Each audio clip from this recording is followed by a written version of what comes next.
শত কোটি টাকা দুর্নীতির অভিযোগে অন্তর্বর্তী সরকারের সাবেক উপদেষ্টা আসিফ নজরুল ও তার পিএস শামসুদ্দিন মাসুমের বিরুদ্ধে অনুসন্ধান চেয়ে দুদকে আবেদন করেছেন সুপ্রিম কোর্টের আইনজীবী ব্যারিস্টার সরওয়ার হোসেন। সকালে দুর্নীতি দমন কমিশনে এই আবেদন করেন তিনি। ক্ষমতায় থাকাকালীন অবৈধ প্রক্রিয়ায় 286 জন সাব রেজিস্ট্রারকে বদলি করে শত কোটি টাকা দুর্নীতির অভিযোগ আনা হয়েছে তাদের বিরুদ্ধে। সেই সাথে ঘুষের বিনিময়ে বদলির ক্ষেত্রে প্রতিশ্রুত টাকা পরিশোধ না করায় বদলির আদেশ স্থগিত করার প্রমাণও পাওয়া গেছে। কোনো কোনো ক্ষেত্রে কাউকে কাউকে 6-7 মাসের মধ্যে 3-4 বার বদলি করা হয়েছে বলেও জানান দুদকের অনুসন্ধানের আবেদনকারী।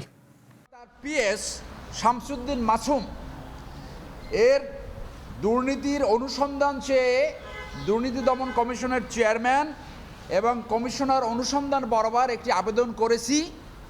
অক্টোবর 2024 থেকে এপ্রিল 2025 পর্যন্ত 8 মাসে 282 জন সাব রেজিস্ট্রার নিয়ম বহির্ভূতভাবে বদলি করে শতাধিক কোটি টাকা ঘুষ বাণিজ্য করেছে।